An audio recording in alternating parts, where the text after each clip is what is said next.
there's a funding fee, there's a lot of other fees, your lender is charging you fees. All of these different things are being added to your loan, but a lot of these things don't have to actually go and be looked at as part of like the appraised value of the property and different things of that nature. So once you get creative with the buyer broker fee and negotiating and communicating early, you avoid those surprises and you're able to do more of those nuanced things. So we never want this to be a hindrance for you to purchase a home.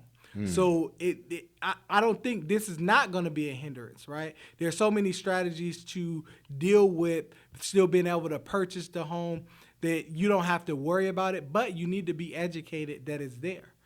Just the same way as the other fees don't get in the way of you purchasing a home, this fee won't get in the way either. You just have to be educated. And that is key, right? And I always wanted to make sure we talked about that. I wanted to speak about that because I'll tell you right now, there's so many veterans that may think they can't purchase a home, and this is just another added obstacle that's going to put them in a position where they're not in a position of success and power and owning a home, right?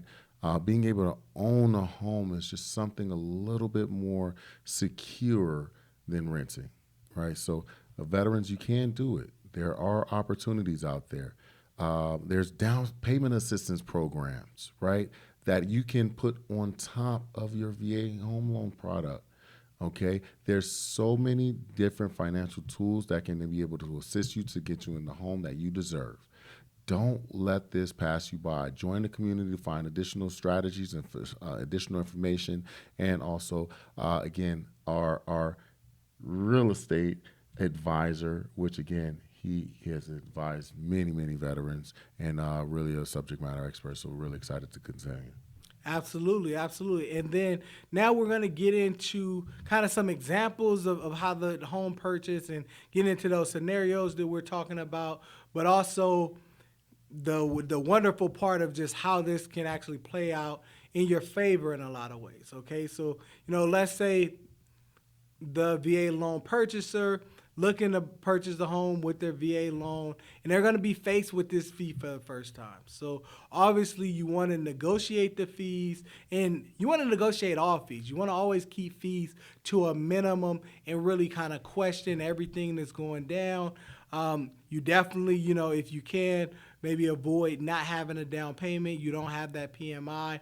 But the seller concession, okay?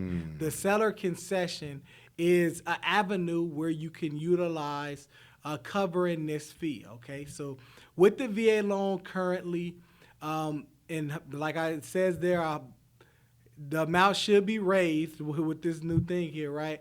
But they can contribute up to 4% of your loan amount for your closing costs, which now this is a closing cost for you.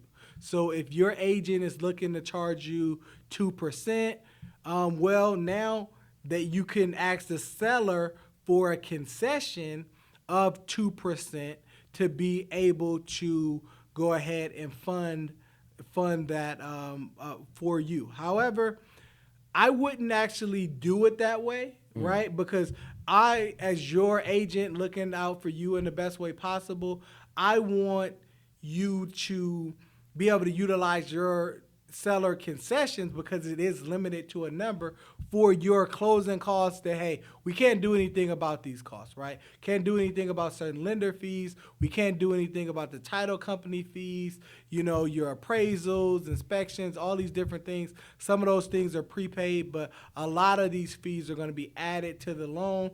And we want you to ultimately be able to use the seller concession for that, even to buy down the interest rate, right? Because, another thing that I know that Kenneth talked about as an example of being at the top of your budget. Well, newsflash here, if you buy down the interest rate with the seller concession, you can actually increase your loan amount on that property, which is a very, very powerful tool to be able to purchase the home that you're looking up for. Nice. Listen, there is so many creative ways to kind of get around, this additional fee. But again, it's not an additional fee. Don't look at it as that. It is simply just the same cost to you typically, right? Just figuring out how to navigate it, but not navigate it successfully. So one, as a veteran, it's not coming out your pocket. And we try it. We try so hard to be able to strategize to do that. But number two, making sure you're able to provide yourself a successful pathway of home ownership without the hiccups of not understanding the concession portion, seller concession, not understanding DPAs, not understanding what these fees are. This is why you're here, to get the information.